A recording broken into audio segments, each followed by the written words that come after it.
Tensions between the U.S. and Russia ratchet higher this week as Washington warns Moscow may invade Ukraine this week. And G7 members say they would mount a swift and coordinated response if Russian President Vladimir Putin were to move forward with that invasion. For more, we turn to Melinda Haring, Deputy Director of the Atlantic Council's Eurasia Center and our go-to expert for all things Russia and Ukraine. Melinda, welcome back. Biden's been warning of this invasion since November. We're all kind of getting used to this discussion, to put it lightly, saying that this attack has been imminent and that last night, maybe during the Super Bowl, would have been a good time for it, given that a lot of America was distracted with the big game.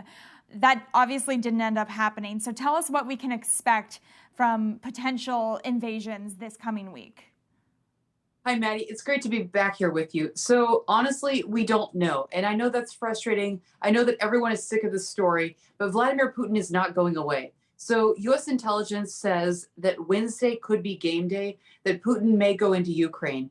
And I've been in that camp for a long time. I think there's a lot of very compelling reasons that he may go in. But I've rethought it recently. I think that it looks like Vladimir Putin is just going to sit on the border of Ukraine and menace Ukraine and drive the economy into the ground and try to undermine Ukrainians' resolve so that they're calling Zelensky and forcing the administration to give in to Russia's demands. I think that's the most likely scenario now.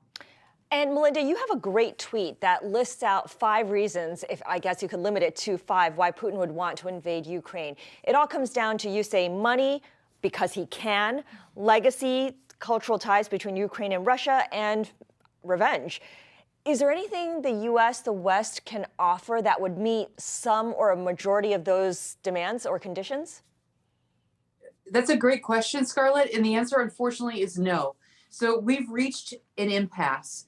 Russia says that it wants veto power over the West's foreign policy, over NATO membership, and we've said, hell no, we're not going there. So diplomacy is on life support at this point, and there's really nothing that the U.S. can offer that will satisfy Vladimir Putin.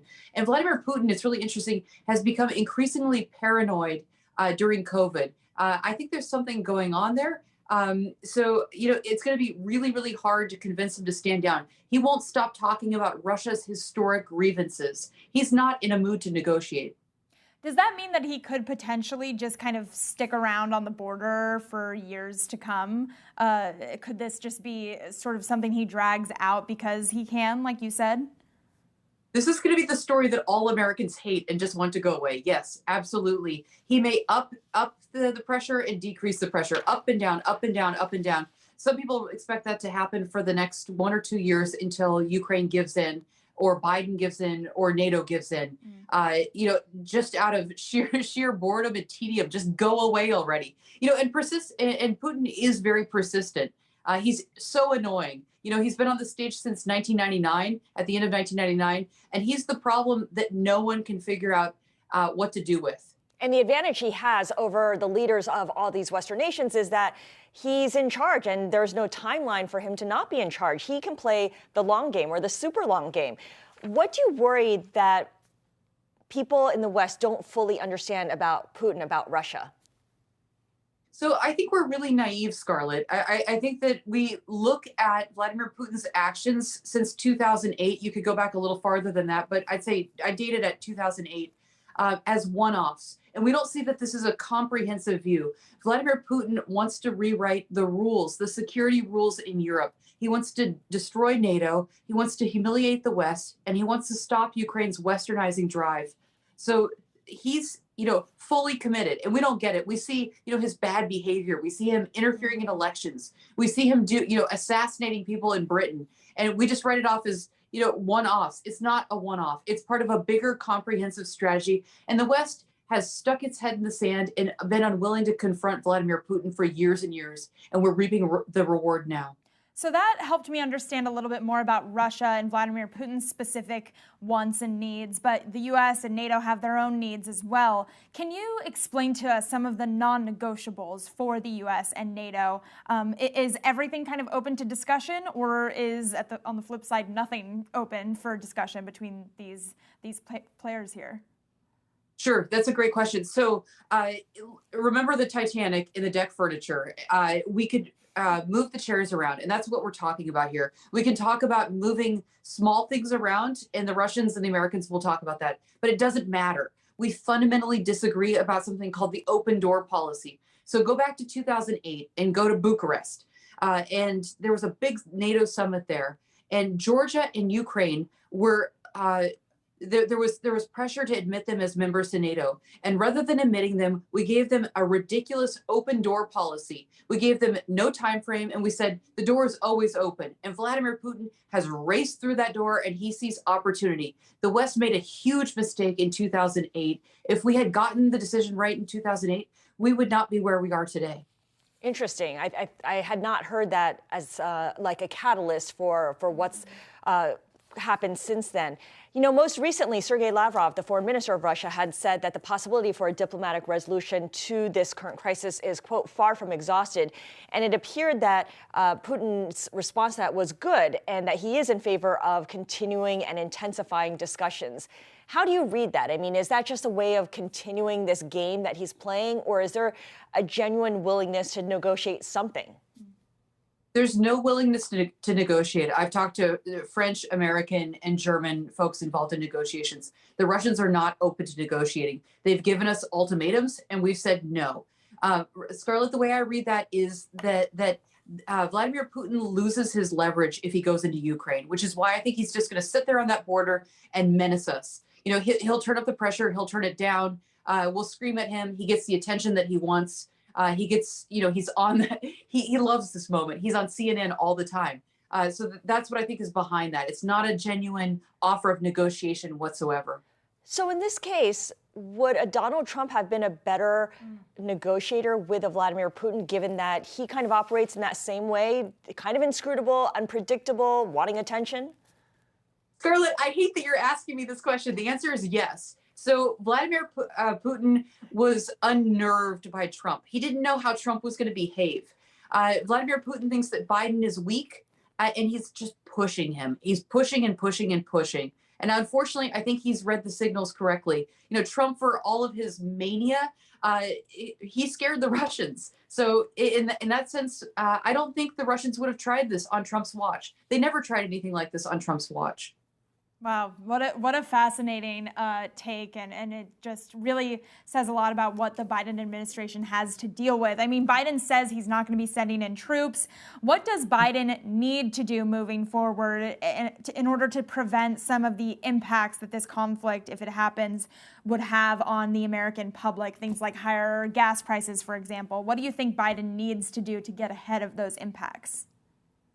So Biden needs to stop limiting his options. He's done some things right, and he's done some things really wrong. So if I were sitting and talking to him, I would say, Mr. Biden, don't tell the Russians what you won't do. Don't say things like, we will not put troops on the ground in Ukraine. You don't want to say that. They may be true, but you don't want to limit your options. So he's done that multiple times. I think that's just stupid. And he's doing it for domestic reasons. There's no reason to say things like that. You want to scare the hell out of the Russians. You want to make sure that they know that all options are possible. So I think Biden needs to stop thinking about this conflict in Washington terms. How is this going to play in Nebraska? How is this going to play in Portland, Oregon? No, this conflict could be another world war if it gets out of hand. That's why it's so serious. And that's why we're still talking about this escalation 3 months later. So, you know, Biden has done some good things. I want to give him some credit. He sent 15 plane loads of gear, of military equipment to Ukraine. Wonderful. Send more. Send the Stingers. I don't know why the White House hasn't sent Stingers. They say there's not enough in the warehouse. Find some Stingers and send them to Ukraine. NATO needs to increase its force presence in Eastern Europe. They're getting there, but the White House should be on the phone pushing them to do that. And we should be putting sanctions on Russia now. I don't understand why the Biden administration has waited. They've said, no, we're not doing anything until Vladimir Putin invades. It's too late at that point. Yeah. So I would give the Biden administration very low marks on deterrence. And the sanctions package that they put together, the meanest, nastiest package of sanctions Russia has ever seen, fabulous. There's no reason why we shouldn't start now, though. We want him to go home. So that's Joe Biden. What about other leaders from the West? France's Emmanuel Macron was in Ukraine last week. And of course, this week you've got Olaf Scholz from Germany there in Ukraine. Are these European leaders helping or hurting the situation? Or are they ultimately kind of a non-factor? Scarlet, they're minor players. So it's good that they're there. It's good that they're showing the public that Ukraine matters. But Moscow views Washington and Moscow as the key players in this. Moscow only wants to negotiate with Washington. So great. Emmanuel Macron wants to try. Macron is up for election soon, and he wants to be the next leader of Europe. We need to understand why people are doing what they're doing. Macron is he's trying to engage in this shuttle diplomacy because he wants to be the great next Charles de Gaulle. Like, that's what he's up to, right? And honestly, the ideas that he has are political suicide for Ukraine. He wants to try to talk about the Minsk agreements. These are the peace agreements between Russia, Ukraine, Germany, and France that were signed in 2014 and 2015, and they were signed at the barrel of a gun. They are completely disadvantageous to Ukraine, and Ukraine has not implemented the legislation that these agreements call for. Russia has broken the agreements multiple thousands of times, but Ukraine will not implement these agreements because it will tear the society apart. So I don't find Macron very helpful. Scholz could be helpful, but Scholz has a problem. So Scholz is in bed with the German business, and he doesn't want to cancel the Nord Stream 2 gas pipeline. Yeah. He needs to do that. We can't wait until the Russians invade. If he cut the gas pipeline, he would have Putin's attention. Yeah, Melinda, really quickly here. Russia and Belarus are conducting joint military exercises near Ukraine. How worried are you that there could be some kind of accidental incident there?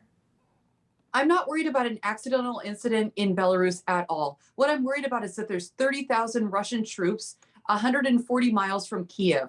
I'm not sleeping very well. I'm just going to be honest. If you do want to take Kiev, that's one of the scenarios that Putin may be considering. Having 30,000 Russian troops that close to Kiev makes it a lot easier. It's not enough to take the city of Kiev, but combined with the other forces that the Russians have, they could do a lot of damage. Melinda, great to get your perspective. Clearly, you've been doing a lot of thinking on this, and your thinking has shifted, and we look forward to our next conversation with you.